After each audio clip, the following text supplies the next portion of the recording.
Que a paz de Deus esteja com todos nós. É uma alegria muito grande poder estar hoje aqui estreando nessa nova maneira de me comunicar e de levar até os meus amigos um pouco daquilo que eu aprendi estudando o Evangelho de Jesus. Eu pensei em falar com vocês hoje a respeito do capítulo 5 do livro Evangelho segundo o Espiritismo, que tem por título Bem-aventurados aflitos. Diz assim o capítulo 5. Bem-aventurados os que choram, pois que serão consolados. Bem-aventurados os famintos e os sequiosos de justiça, pois que serão saciados. Bem-aventurados os que sofrem perseguição pela justiça, pois que é deles o reino dos céus. Bem-aventurados vós que sois pobres, porque vosso é o reino dos céus. Bem-aventurados vós que agora tendes fome, porque sereis saciados.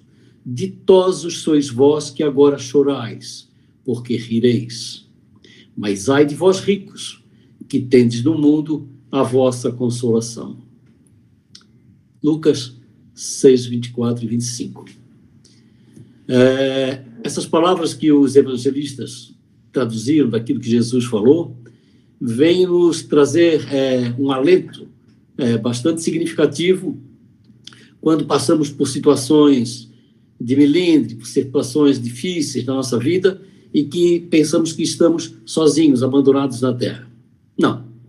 É preciso refletir um pouco sobre isso e entender que quando Jesus disse, bem-aventurados vós que sofreis, porque vocês terão uma recompensa, essa recompensa, na verdade, não é algo que poderemos ter um dia, talvez, numa encarnação futura, mas é a recompensa que nós temos a partir do momento que entendemos o significado das nossas aflições, o significado dos nossos problemas. Quando nós entendemos o que isso significa, então nós conseguimos dar um salto de qualidade, um salto na nossa consciência, e nós nos tornamos, então, um ser humano melhor.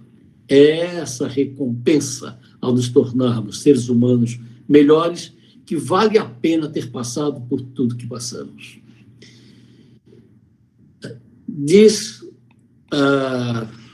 Kardec, no seu livro, que de duas espécies são as causas das vicissitudes da vida, na vida presente e fora desta vida. Ele está falando das causas atuais das aflições. No Evangelho, nós encontramos o seguinte texto. Somente na vida futura podem efetivar-se as compensações que Jesus promete aos aflitos da terra. Sem a certeza do futuro, estas máximas seriam uns contrassensos, mas ainda seria um engodo. Mesmo com esta certeza, dificilmente se compreende a conveniência de sofrer para ser feliz. Dizem, para se ter maior mérito. Mas então pergunta-se, por que sofrem uns mais do que outros? Por que nascem uns na miséria e outros na opulência, sem coisa alguma haverem feito que justifique essas posições? Por que uns nada conseguem, ao passo que a outros tudo parece sorrir? Todavia, o que ainda menos se compreende é que os bens e os males sejam tão desigualmente repartidos entre o vício e a virtude, e que os homens virtuosos sofram ao lado dos maus que prosperam. A fé, no fundo, pode consolar e infundir paciência, mas não explica essas anomalias, que parecem desmentir a justiça de Deus. Entretanto, desde que admita a existência de Deus, ninguém pode conceber sem o infinito das perfeições. Ele necessariamente tem todo o poder, toda a justiça, toda a bondade, sem o que não seria Deus. Se é soberanamente bom e justo, não pode agir caprichosamente, nem com parcialidade. Logo, as vicissitudes da vida derivam de uma causa, e pois que Deus é justo, justa há de ser essa causa. Isso, o de que cada um deve bem penetrar-se por meio dos ensinos de Jesus. Deus pôs os homens na direção dessa causa, e hoje, julgando-os suficientemente maduros para compreendê-las, lhes revela completamente a aludida causa por meio do Espiritismo. isto é, pela palavra dos Espíritos.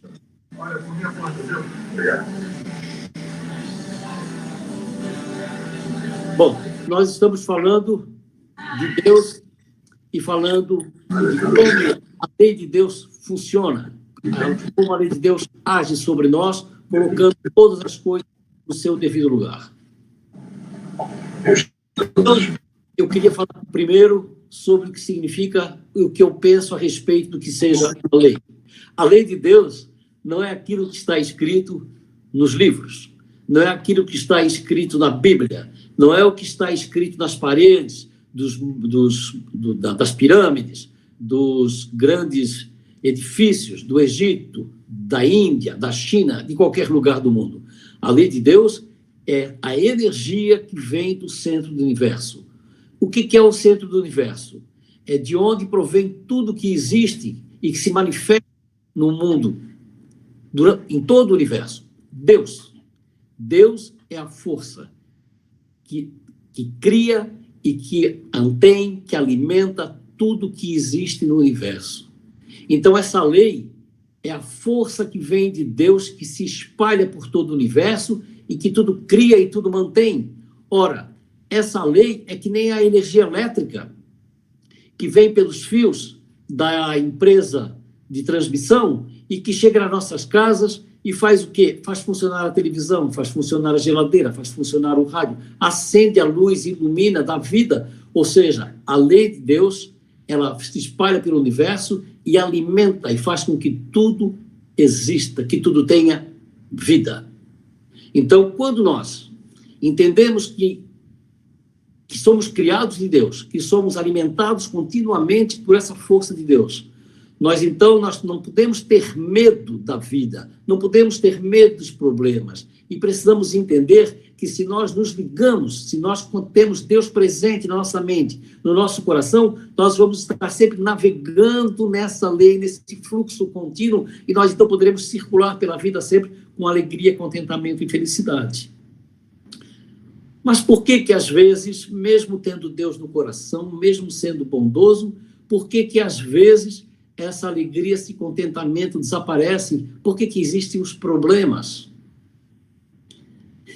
Parece que isso contraria a lei de Deus, mas não, isso está contido na lei de Deus. Não é Deus que cria os problemas. Quem cria os problemas somos nós, os homens, com o nosso pensamento, com a nossa forma de viver, com a nossa maneira de nos comportarmos, com a nossa maneira de querer fazer com que as coisas aconteçam.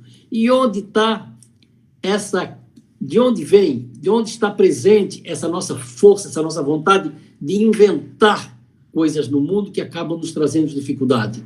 Isso faz parte do próprio processo, que se chama a lei de Deus, que se manifesta,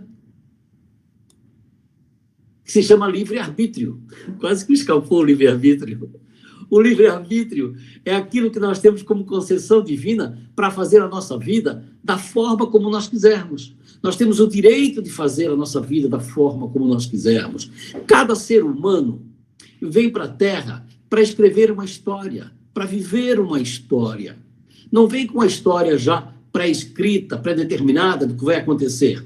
Não. Quando nós viemos para a Terra, nós nos entendemos com os nossos companheiros espirituais e fazemos uma prospecção do que vamos aprender na Terra. Queremos aprender algumas coisas. Para aprender algumas coisas, teremos que fazer a nossa vida de determinada forma. Então, nós viemos prontos para viver daquela maneira. Uns com mais recursos, outros com menos recursos, isso não importa. O que importa é exatamente o que você veio aprender. Você pode ter vindo para viver de maneira mais simples, para aprender a ser menos orgulhoso, para aprender a ser mais humilde, para poder aceitar as coisas como elas são. E você pode ter vindo com recursos para aprender a se entregar, a doar, a repartir. Ou seja, existem várias maneiras de nós vivermos na Terra, mas cada um vive exatamente a sua história. Nós somos os atores principais da nossa história. Nós escrevemos a nossa história e somos os atores principais da nossa história. Todo o resto à nossa volta são pessoas que são figurantes da nossa história. estão ali participando, são coadjuvantes na história que nós estamos escrevendo. Então, nós temos que ter sempre noção de que a nossa vida, ela é vivida por aquilo que vem de dentro de nós e que nós trazemos como força que está presente no nosso espírito, que está dentro de nós. Quando nós queremos saber o que eu vim fazer na Terra, há pessoas que se perguntam, né? Eu não sei o que eu vim fazer na Terra. Por que a pessoa não sabe o que vem fazer na Terra? Porque ela não se pergunta, ela não sossega, ela não sabe que dentro de si o que comanda a sua vida é o espírito, é o seu próprio ser eterno que está ali. Esse sim, ele tem o roteiro, tem tudo aquilo que nós queremos aprender, sabe exatamente o que nós precisamos fazer na Terra. Mas nós temos os olhos voltados para fora. Aprendemos a olhar para a rua, aprendemos a olhar para a televisão, aprendemos a olhar para aquilo que disseram para nós e seguimos a nossa vida baseado naquilo que existe no mundo. Vivemos querendo copiar as histórias, vivemos querendo fazer da nossa vida uma história que já existiu, uma cópia, algo que não tem nada a ver com os nossos propósitos. Quando nós paramos e nos perguntamos, o que é que eu vim fazer aqui? Nós precisamos parar de vez em quando e perguntar, o que é que eu vim fazer aqui? Quando eu começo a fazer isso, no silêncio, então eu começo a sentir as respostas que vêm de dentro de mim. Eu não preciso ir a uma cartomante, a uma vidente, não preciso ir a um centro de umbanda, não preciso procurar em nenhum lugar para saber o que é que eu tenho que fazer da minha vida. Eu sempre tenho que perguntar a mim mesmo, porque a verdadeira resposta e a resposta correta do que eu preciso saber vem de dentro de mim. É esse o comando correto que nós precisamos buscar.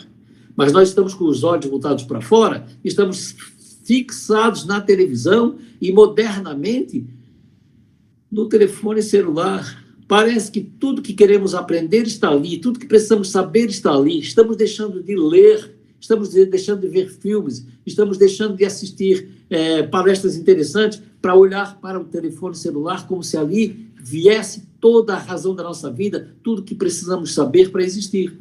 Não está no celular. Você pode até guardar ele na gaveta um dia e experimenta para ver. Tem vida lá fora. Tem vida lá fora. Tem vida fora da internet. Sabe? Tem muita coisa interessante na internet. Tem muita coisa boa acontecendo na internet. Até nós agora aqui nos comunicando, nos vendo, para falar sobre as coisas que Jesus falou. Mas existe o mundo, existe a vida que precisamos ter ao lado das pessoas, as relações que precisamos construir, as relações que precisamos dar atenção para que possamos viver em harmonia e em paz. Mas nós nos perdemos um pouco. Onde e como nós nos perdemos como sociedade, como comunidade?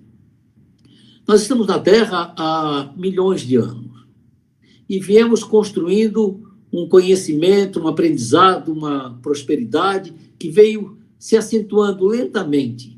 Vários povos apareceram, várias filosofias apareceram, vários impérios apareceram, muita coisa se cresceu e foi se somando na humanidade. Mas, recentemente, há cerca de 200 anos, nos séculos XVIII e XIX, aconteceu no Ocidente uma coisa chamada Revolução Industrial.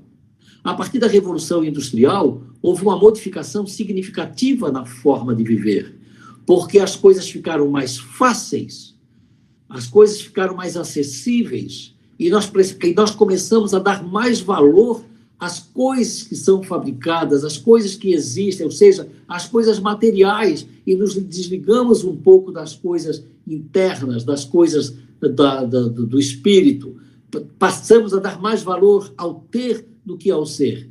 Com o progresso cada vez mais acelerado, nós passamos a ter cada vez mais coisas externas, máquinas, equipamentos, e aí começamos a ter mais coisas para nos ocupar, passamos a ter mais coisas para nos perder de nós mesmos. O que é que aconteceu? Houve um progresso maravilhoso para a humanidade, porque essa Revolução Industrial trouxe também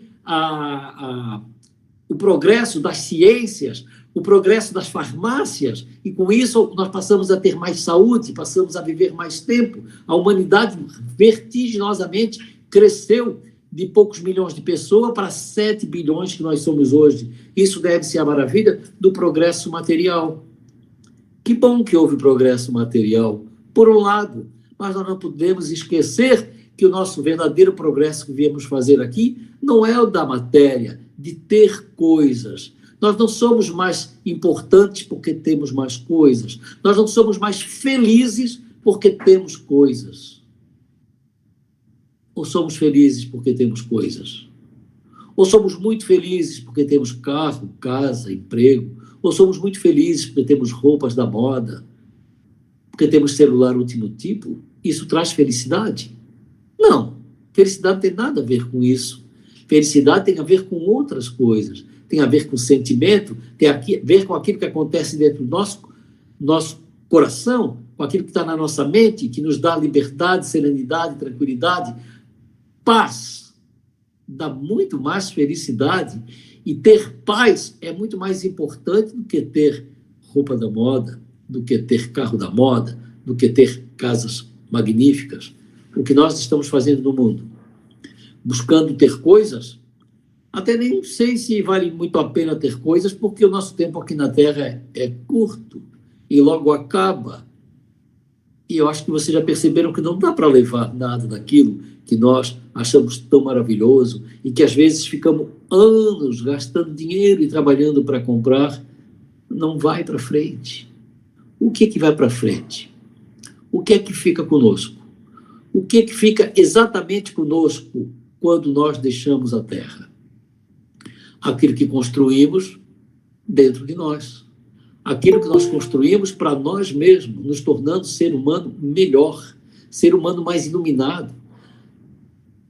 Claro, sim, a partir do momento que nós vamos crescendo internamente, nós vamos nos tornando mais iluminados, vamos tendo mais capacidades para ver as coisas e para viver de maneira mais tranquila e serena. Então nós vamos galgando mundos muito mais fáceis e felizes para viver para frente, à medida de que nós damos atenção ao nosso próprio desenvolvimento e não a ter coisas. Então, o materialismo, que se acentuou bastante nos 2 últimos séculos, ele é uma ferramenta que nós temos para poder viver com mais serenidade, com mais tranquilidade, sem fazer tanta força, sem ter tantos problemas de ordem mecânica, não é? Porque nós temos facilidade de comunicação, temos facilidade de locomoção, temos muitas facilidades para viver graças ao progresso material. Mas esse progresso material não nos torna seres humanos melhores. Ele nos torna seres humanos mais ricos, nos torna seres humanos mais conectados materialmente, não nos torna seres humanos mais conectados emocionalmente. Eu tenho 5.000 amigos no Facebook. Eu não conheço 4.000. Como eu me comunico com essas pessoas? Não sei. Essas pessoas estão lá, não sei onde elas existem, não sei nem se veem as coisas que eu escrevo, não é? Quando eu escrevo uma mensagem no Facebook, está lá 100 e poucas, 200 pessoas assistem, leem e respondem. Mas para que tem tanta agregação de gente naquela página ali, se as pessoas não ligam, não veem e não interagem comigo? Ou seja, eu não consigo passar para tanta gente assim como eu não consigo absorver também de tanta gente assim. Então, para que adianta eu ter todo esse equipamento, toda essa tecnologia, se eu não consigo chegar nas pessoas? É preferível ter um grupo menor, onde eu possa me ater à atenção e possa me doar e trabalhar com essas pessoas para construir uma história mais harmônica, mais tranquila. E olha só, Deus já pensou nisso, bem antes de nós. Ele nos deu esse grupo mais restrito, mais próximo, com quem a gente tem uma relação mais dinâmica, mais intensa e deliciosa, chamado família. Nós temos uma família. Nós temos esse laboratório maravilhoso que se chama família, onde nós podemos fazer todas as trocas que nós precisamos fazer. Eu não preciso ter 5.000 amigos no Facebook para trocar conhecimento, trocar amizade e amorosidade. Eu tenho uma família onde eu posso trocar tudo que eu preciso trocar para tal razão eu vim na Terra, para fazer essa troca de amorosidade, de aprendizado. Sabe o que nós viemos aprender na Terra, no íntimo, no resumo de tudo que viemos aprender a fazer na Terra?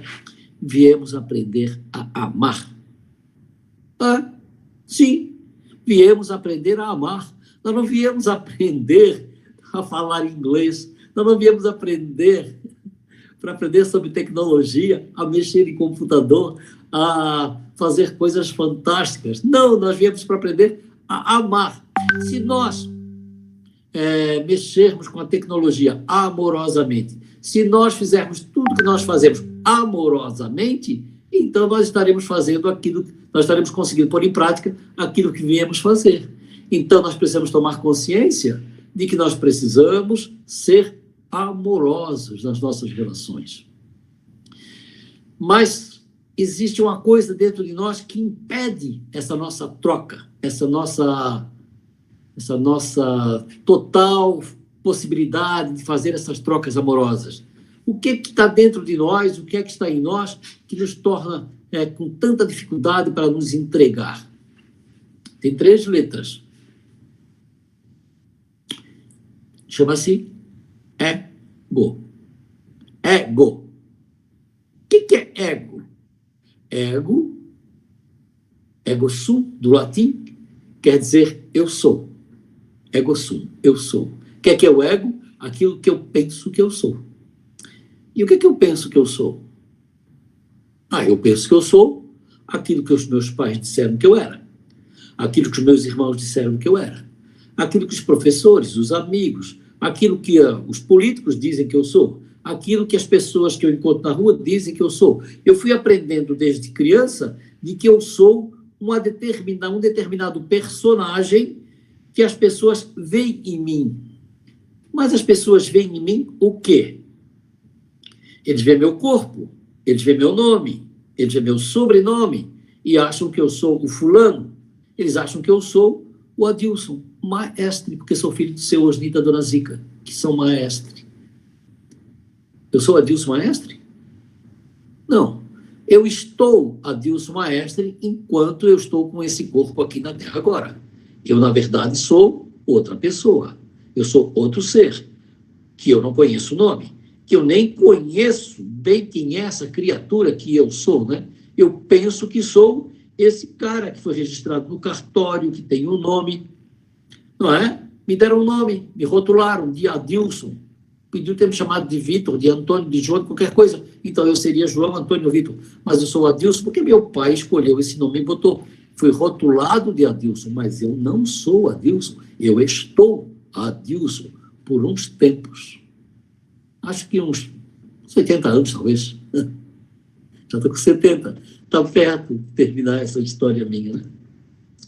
O ego, nós construímos com o tempo, e é esse ego que nos dificulta tanto entender o que nós somos, o que nós viemos fazer na Terra, porque ele atrapalha, porque dá a impressão de que o que eu sou é aquilo que eu me tornei na Terra como profissional, como componente de uma família.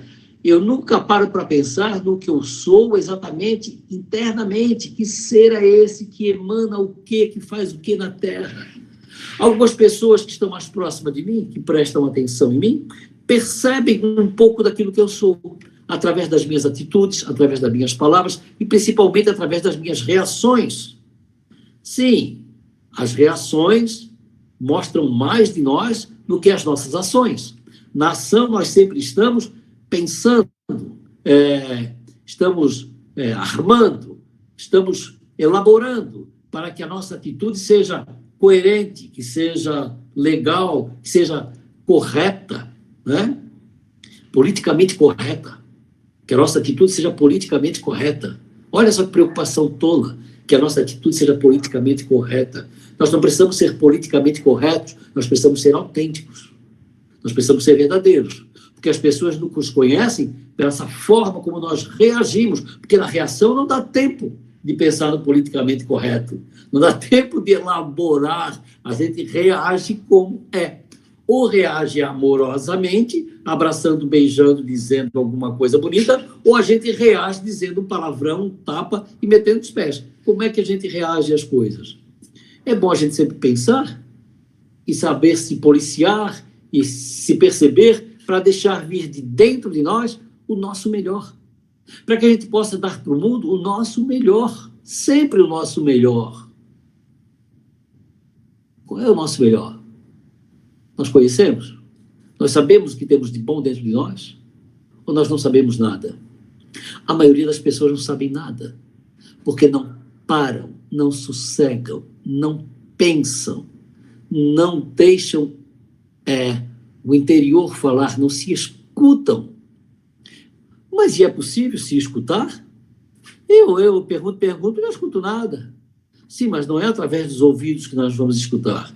Quando nós nos perguntamos, quando nós paramos, sossegamos e fazemos um pouco esse momento maravilhoso que o nosso irmão fez aqui no início dessa palestra, paramos, respiramos e sossegamos, nós deixamos vir de dentro as sensações que nós estamos sentindo. Essas sensações que brotam em nosso peito, que vêm de dentro de nós, falam do que está acontecendo com nós e falam do que nós somos. O que vem de dentro de mim? Que sensações eu tenho diariamente? Nós deveríamos aprender, cotidianamente, a sossegar um momento, 5 minutos que fosse, para a gente parar e pensar e sentir. Sentir é mais importante do que escutar, do que falar. Sentir. É na sensação do que nós estamos passando é que vem a resposta para aquilo que nós precisamos fazer no momento. O que eu penso em realizar algo. O que eu sinto quando eu penso em realizar algo? A sensação é boa? Dá alegria? Dá contentamento? Dá medo? Dá medo? Dá uma coisa estranha aqui no peito quando eu penso? Ou dá uma alegria e um contentamento? Ora, se quando eu estou conectado comigo e eu quero realizar aquilo que eu vim fazer na Terra, que é o meu propósito de estar aqui, sempre que eu me proponho, que eu penso em fazer algo que está conectado com isso, a sensação é sempre alegre, é sempre boa, é sempre de segurança. Isso eu quero fazer, isso é bom. Sabe os tais dos nossos dons? Aqueles que a gente já traz desde criança. Aquilo que a gente tem facilidade para fazer, que a gente gosta de fazer, que se deixar a gente só faz. Foi isso que nós viemos fazer na Terra. Fácil, né? Basta que a gente preste atenção. O que é que eu vim fazer na Terra? Aquilo para o qual eu tenho pendor, aquilo para o qual eu tenho vocação, aquilo que me dá prazer, me dá alegria de fazer, que eu faria até de graça. Eu faria até de graça. O quê? Aquilo que vem de dentro de mim, porque me dá alegria. E por que me dá alegria? Porque me deixa harmônico com a lei de Deus. Quando eu deixo fluir de dentro de mim o que há de melhor em mim, o amor que vem dentro de mim, é como se eu estivesse nesse rio caudaloso que é Deus, e eu me entrego nessa água e vou viajando. É só felicidade, alegria e contentamento, não tem nada que atrapalhe.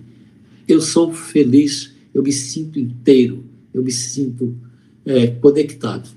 Uma vez, eu estava lá em Gravatal, e eu fui numas termas daquela que tem em Gravatal. Entrei numa banheira daquela, eu tive uma experiência bastante interessante, por isso que eu gostaria de falar agora. Eu entrei naquela banheira, aquela água quente ali, e eu fechei os olhos, respirei, e eu só queria ficar quieto, calado. E, de repente, eu comecei a ver um túnel. Eu disse, um túnel?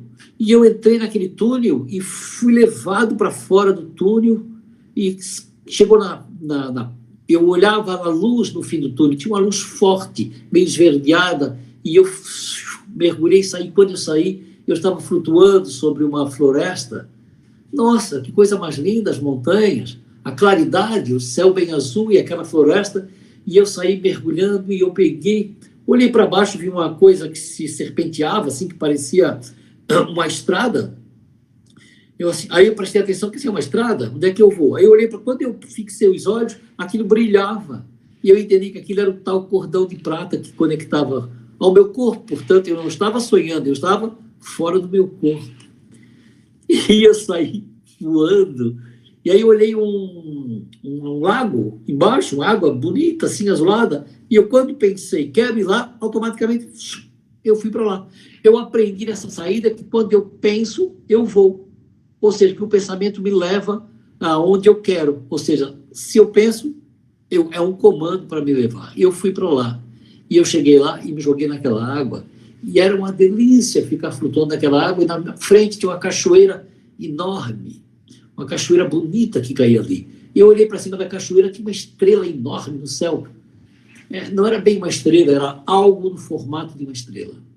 Eu disse, meu Deus, será que é um OVNI? O que é isso? Eu fiquei olhando, aquilo explodiu, e quando aquilo explodiu, tudo em volta de mim desapareceu. E eu fiquei flutuando no éter, num lugar que não tinha espaço, que não tinha nada. Era eu sozinho, com os meus sentimentos, com o amor dentro de mim, e foi a sensação mais nítida da presença de Deus em mim. Foi uma experiência inesquecível. Então, essa experiência fantástica que eu vivi naquele momento, ela começou no momento em que eu me acalmei, me entreguei, relaxei e tirei qualquer pensamento da minha mente. Então, fluiu de dentro de mim um momento especial que eu jamais esquecerei. Então, nós não precisamos fazer viagens fora do corpo, mas nós podemos fazer viagem para dentro de nós, para sentir dentro de nós o quanto de bonito e de beleza existe dentro de nós. Sim, porque nós, o Espírito, somos parte de Deus. Tudo é parte de Deus, mas essa energia que nós somos, ela é sim uma extensão de Deus aqui na Terra. Cada um de nós é como se fôssemos um ramal de Deus. Então, quando nós nos conectamos e prestamos atenção nessa célula que nós chamamos nessa faísca, nessa centelha de Deus que existe dentro de nós, ali só tem o quê? Amor, porque Deus é amor. Jesus falou, Deus é amor. Então, o que é essa lei de Deus?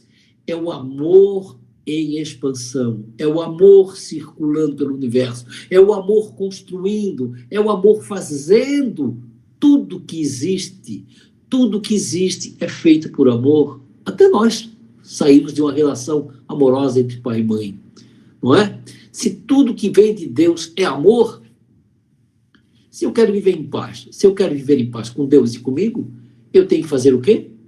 Ser amoroso, encontrar o amor dentro de mim e colocar para fora. E colocar nas relações, e colocar no tratamento das pessoas, e colocar isso em tudo aquilo que existe. Temos um vírus rolando por aí, matando as pessoas? Sim, tem. É maldade? Sim, é maldade. Mas acontece que nós não precisamos entrar na maldade. Nós podemos olhar para isso e emanar para isso amorosidade. Pensamento bom. Quanto mais nós, todos os seres humanos, nós olharmos para a situação e deixarmos sair de nós o que há de melhor em nós, essa situação acaba. Essa situação acaba. Porque o amor prevalece sempre. Não tem erro. O amor sempre prevalece. Diz o Evangelho, diz Kardec, no Evangelho segundo o Espírito.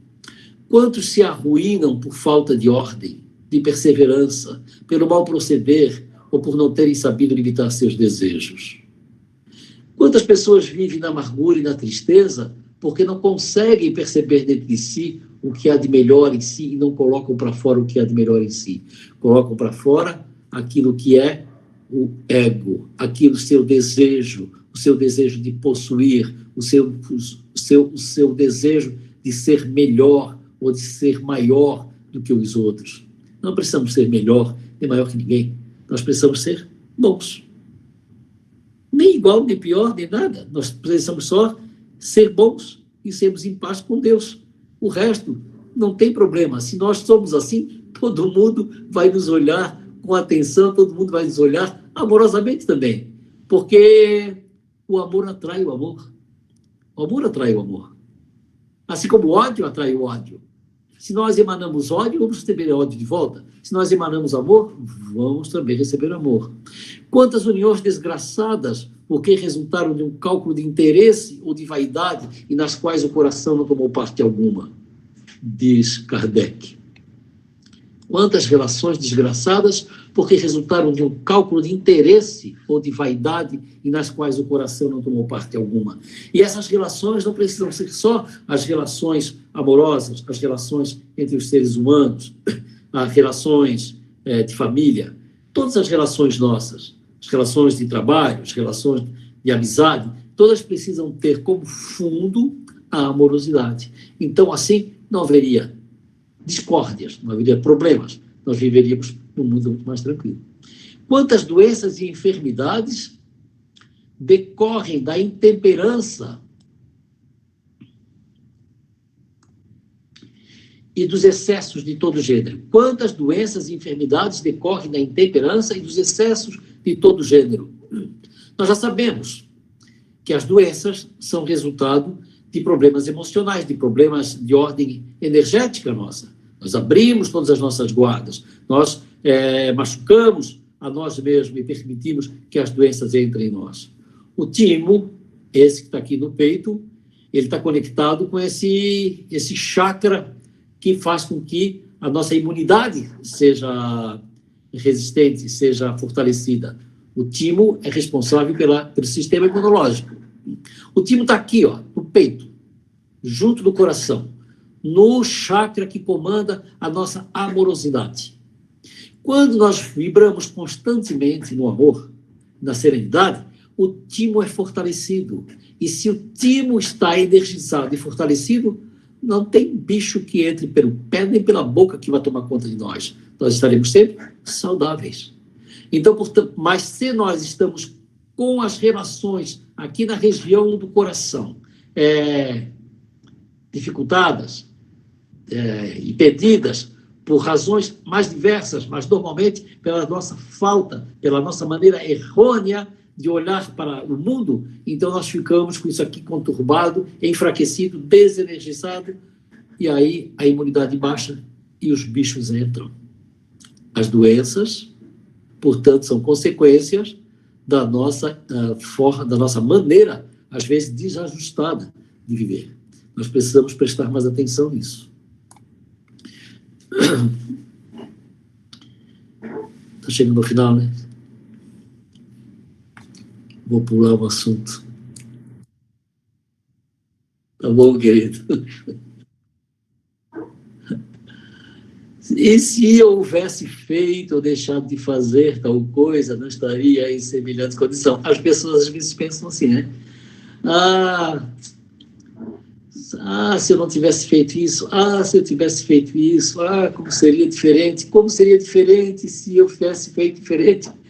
Realmente, tudo seria diferente se eu tivesse feito diferente. Então, sempre que nós temos uma decisão para tomar sobre o que nós queremos fazer de novo na nossa vida, que rumo dar para a nossa vida, nós não temos que consultar ninguém. Já falei isso ainda há pouco, mas volto a falar. Temos que consultar a nós mesmos.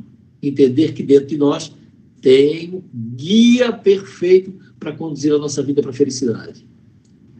A quem, então, há de o homem responsabilizar por todas as aflições, se não a si mesmo?